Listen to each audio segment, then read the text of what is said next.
Cara si narsistik membungkam Anda. Banyak narsistik tidak terdeteksi dengan perilaku kasar mereka selama bertahun-tahun. Dan Anda sebagai pasangannya tetap diam.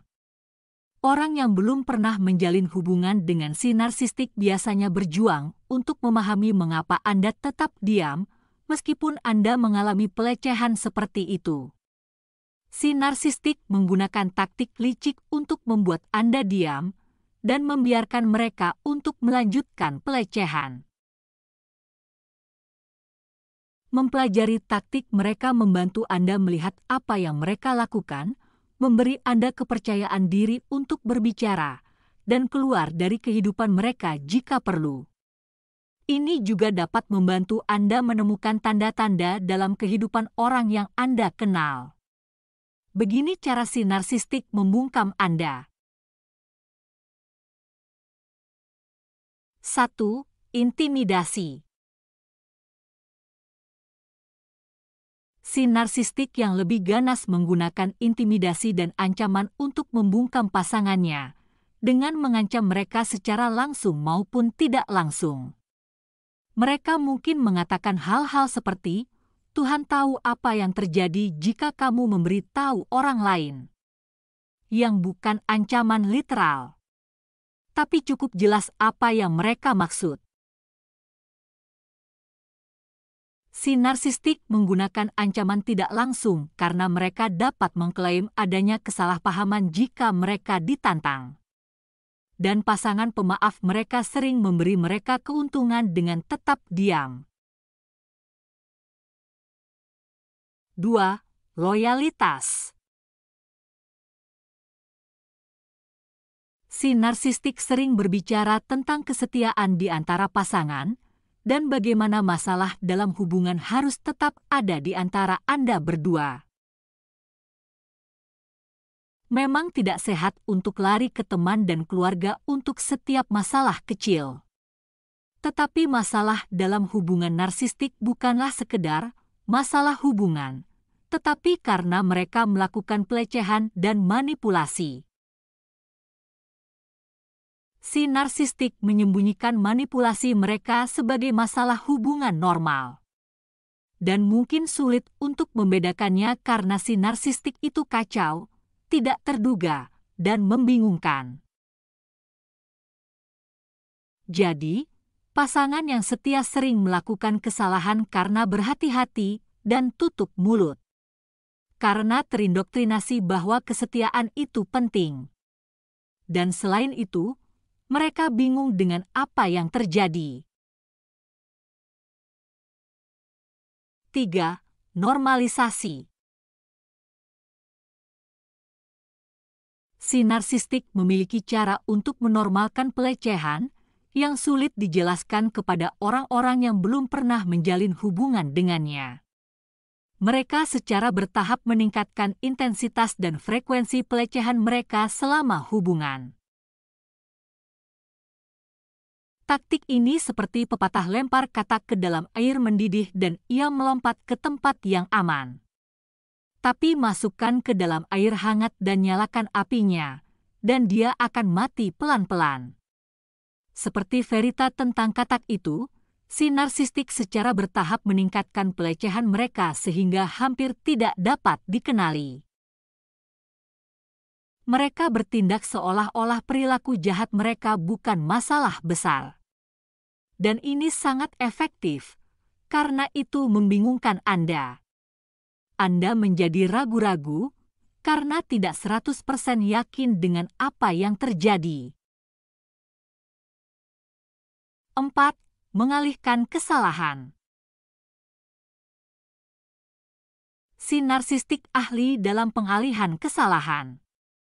Mereka mungkin menyalahkan Anda atas pelecehan yang mereka lakukan. Mereka mungkin mengklaim bahwa Anda telah memprovokasi mereka untuk melakukan pelecehan. Pengalihan kesalahan ini meninggalkan keraguan di benak Anda.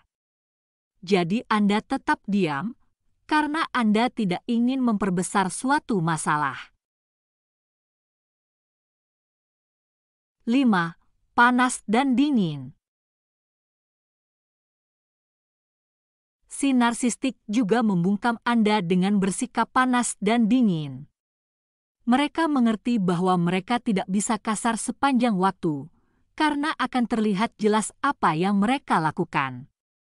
Jadi mereka kadang-kadang untuk beberapa waktu bersikap menyenangkan atau memberi Anda hadiah. Hal ini membuat Anda bingung dan tidak menyadari bahwa Anda berada dalam hubungan yang toksik, karena Anda berpegang pada saat-saat menyenangkan yang sporadis dari si narsistik. Sangat mudah untuk berasumsi bahwa pelaku kekerasan selalu bersikap kasar, sebagaimana mereka biasanya digambarkan. Tapi ini jarang terjadi. Karena ada baik dan buruk dalam diri kita semua. Dan si narsistik tahu kapan harus berperilaku kasar dan kapan berperilaku baik. Si narsistik itu licik. Jika mereka merasa telah membuat Anda terlalu kesal, maka mereka mungkin bersikap baik untuk sementara waktu. Bukan karena mereka peduli, atau karena mereka merasa bersalah. Tetapi karena mereka merasa Anda mungkin akan berbicara kepada orang lain untuk mengekspos mereka. 6. Isolasi. Trik umum lainnya adalah mengisolasi pasangan mereka. Si narsistik mungkin membujuk Anda untuk pindah ke daerah baru, di mana Anda tidak mengenal siapapun. Atau melepaskan pekerjaan Anda, sehingga Anda bergantung sepenuhnya secara finansial kepada mereka. Mereka juga dapat menyebabkan masalah dengan teman dan keluarga Anda. Menyebabkan keretakan, terutama dengan orang yang mereka anggap paling merepotkan, untuk menyingkirkan mereka dari kehidupan Anda. Dan tanpa siapapun untuk berpaling, Anda tidak punya banyak pilihan selain tetap diam. 7. Gaslighting. Si narsistik membuat pasangan mereka bungkam dengan berbagai cara. Misalnya, mereka mungkin menuduh Anda sebagai seorang pengeluh. Mengatakan seperti, "Ini lagi," atau "Kamu ngomel terus," ketika Anda mengeluh tentang perlakuan buruk mereka. Dan ketika pesan-pesan ini diulang secara teratur, mudah bagi Anda untuk terus terjebak. Apalagi jika dikombinasikan dengan taktik lain seperti isolasi. Karena tidak ada orang di sekitar Anda untuk menyadarkan Anda. Keraguan yang ditimbulkan oleh gaslighting seringkali cukup untuk membuat Anda bungkam. Karena Anda berhati-hati untuk mengambil risiko menyalahkan si narsistik ketika Anda pikir tidak punya alasan yang kuat. Untuk direnungkan. Masih ada beberapa cara si narsistik membungkam pasangan agar tidak bicara. Misalnya, mereka sering memilih pasangan yang menghindari konflik dan tidak suka membuat keributan. Karena kepribadian ini lebih cenderung untuk tetap diam. Si narsistik juga menceritakan banyak kebohongan dan setengah kebenaran untuk membuat Anda tetap bungkam. Seringkali hanya setelah hubungan berakhir Anda baru menyadari sepenuhnya pelecehan tersebut. Anda mungkin bertanya-tanya mengapa Anda bertahan selama itu. Dan bagaimana Anda tidak menyadari apa yang sedang terjadi.